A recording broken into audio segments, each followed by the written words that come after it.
আমি এখন মালিশ ছদ্মবেশে এখানে লুকিয়ে এসেছি। তুমি কিন্তু কাউকে বলো না আমি পার্বতী। আমি তোমাকে জুড়ে বলছি, আমাকে বিশ্বাস করো, আমি যেন মিথ্যে কথা বলিনি। ওরে বাবুই আমার বর, উনি ছাড়া আমার জীবনে অন্য কোনো পুরুষ নেই।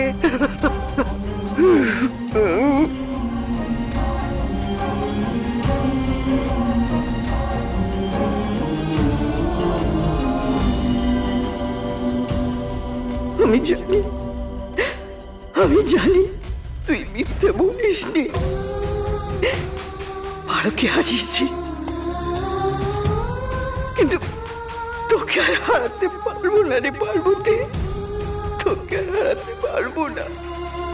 24 ঘন্টা ঠাম্মা, আগামী 24 ঘন্টার মধ্যে আমি সব প্রমাণ করে দেবো। দেখো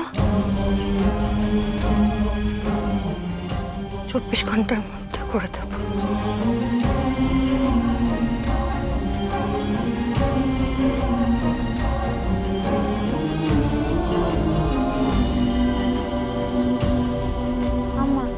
তোমার এই অবস্থা হলো কি করে? এতটা অসুখ হলো কি করে তোমার? ছি বৌমা, হ্যাঁ তুমি পার্বতীকে বাড়ি থেকে বের করবে বলে হ্যাঁ এইরকম কনস্পিরেসি করছো? মা শোনো,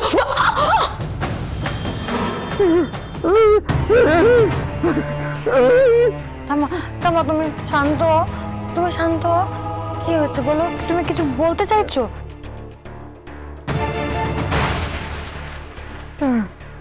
এবার আমি কি করি কিছুই তো বুঝতে পারছি না।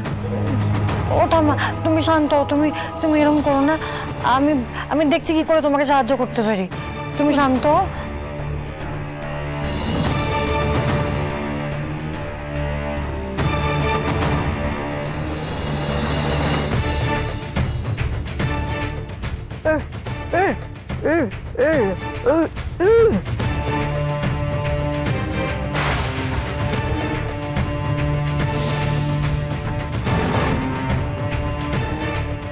যেটা বলতে পারছো না সেটা লিখবে?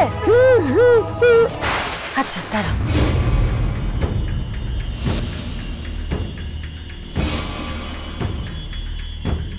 এ নাও থামি, নাও ধরো।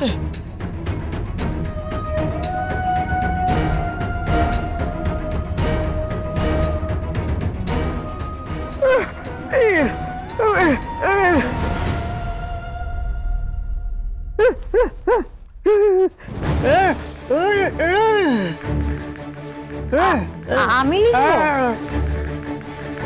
আচ্ছা ঠিক আছে, আমি তাহলে বাড়ির সবার নাম লিখছি, তুমি দেখে বলো কার জন্য তোমার এই অবস্থা হয়েছে।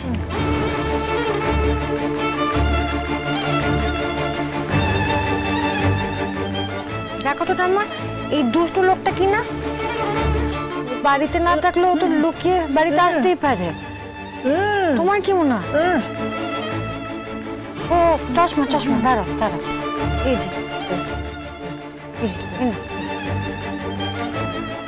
এবার দেখো তো।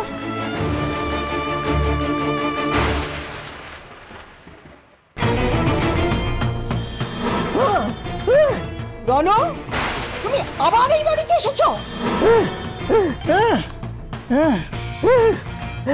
তার মানে মামা তোমার সাথে এই কাজটা করেছে?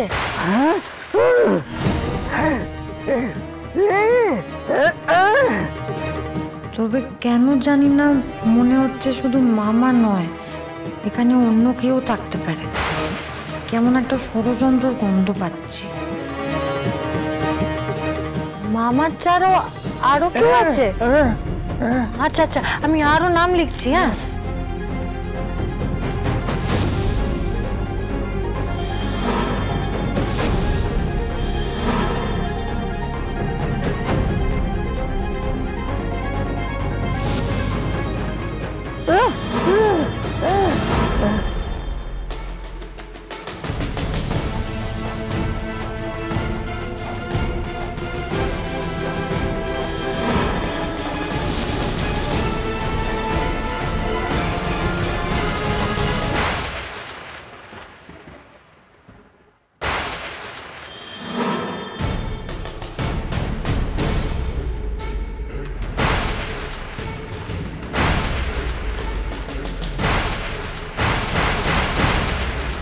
মা মা তুমি এখানে?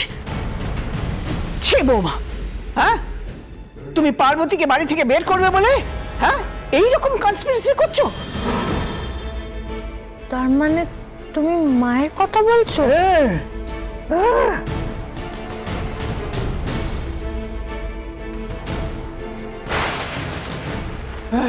তুমি শান্ত হও, আমি কিছু বুঝতে পারছি না তুমি কি বলছো। তুমি একটু শান্ত হও।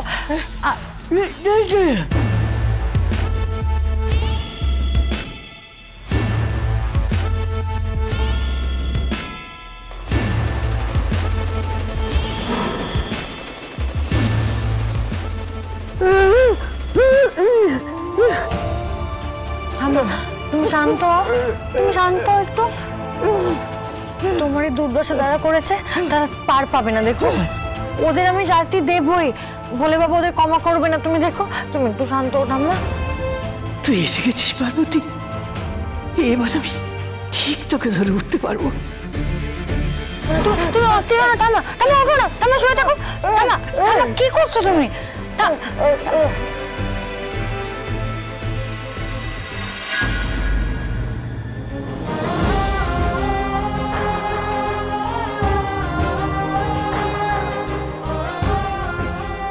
ঠাম্মা এই তো দেখো তুমি দাঁড়াতে পারছো, দেখো।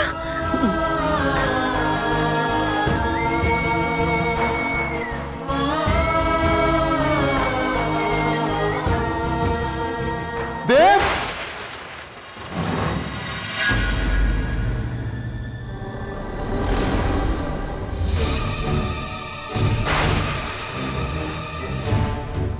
মা মা আমি ঠিক দেখছি তো?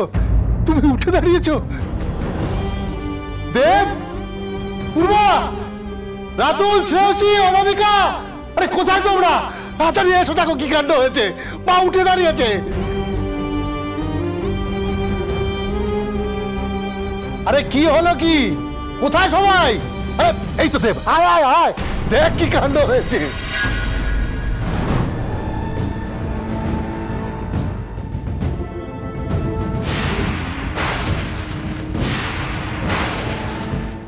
ঠাম্মি, ঠাম্মি, আমি বিশ্বাস করতে পারছি না। আমি কি স্বপ্ন দেখছি?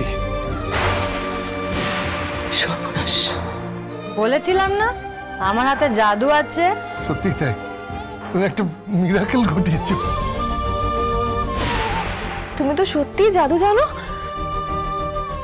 তাই না রাগাম্মা? হ্যাঁ, মালিশ ফালির একটা মালিশেই যদি মা এতটা সুস্থ হয়ে ওঠে, তাহলে যদি নেক্সট ওকে আবার মালিশ করাতে ডাকা হয়, তাহলে মা তো পুরোপুরি সুস্থ হয়ে উঠবে।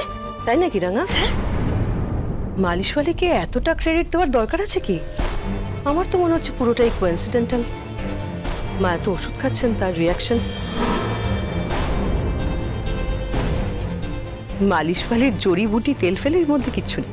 না মা, কোইন্সিডেন্স হলেও ও এসে মালিশ করার পরেই কিন্তু ঠাম্মি সাপোর্ট নিয়ে হলেও উঠে দাঁড়িয়েছে। তাই এর মেরিটটা ওকেই দেওয়া উচিত। একদম ঠিক বলেছিস, একদম ঠিক। আর অনামিকা যেটা আন্দাজ করেছে সেটা আমারও মনে হয়। এই শোনো, তুমি রোজ আসবে, হ্যাঁ, মাকে মালিশ করে দিয়ে যাবে 1 ঘন্টা করে, যতদিন না মা পুরোপুরি সুস্থ হয়ে উঠছে।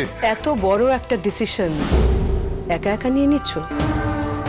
আমার কিন্তু মনে হচ্ছে ডক্টরের সঙ্গে কনসাল্ট করাটা খুব জরুরি।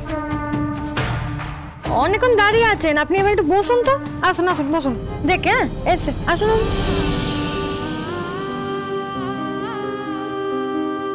আমি কাম্মার কথা একদম এগ্রি করছি। এই মালিশ করতে গিয়ে যদি কোনো ভুল হয়ে যায়, মানে মাসেলে কোনো চোট লেগে যায়, তাহলে তো হিতে বিপরীত হয়ে যাবে। আমাদের সাথে আমি একদমই একমত হতে পারলাম না এই ব্যাপারে। তোমরা যে যাই বলো না কেন, আমার মনে হয় বাবা একদম ঠিক কথা বলেছে। ও আসাতে ওর মালিশে ঠাম্মি উপকার পেয়েছে, তাই ও আসুক।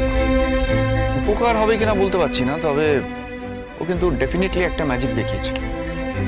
ম্যাজিক খুব ছোট্ট শব্দ রাতুল, মিরাকেল বলো, ভেলকি। আমি তো ভাবতেই পারছি না যে ওর মালিশে মা শুধু আরাম পেয়েছে তা নয়, ওরই সাপোর্ট দিয়ে মা একেবারে উঠে দাঁড়িয়েছে। এই শোনো, তুমি বলেছিলে না তোমার মালিশে কাজ হলে মজুরির সাথে বকশিশ চাই, এলাম 1000 টাকা।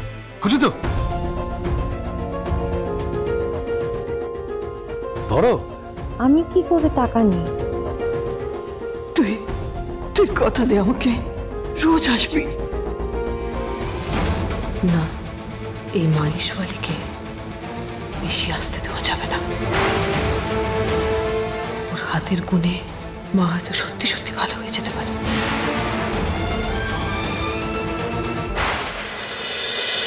তুমি আশেপাশে থাকলে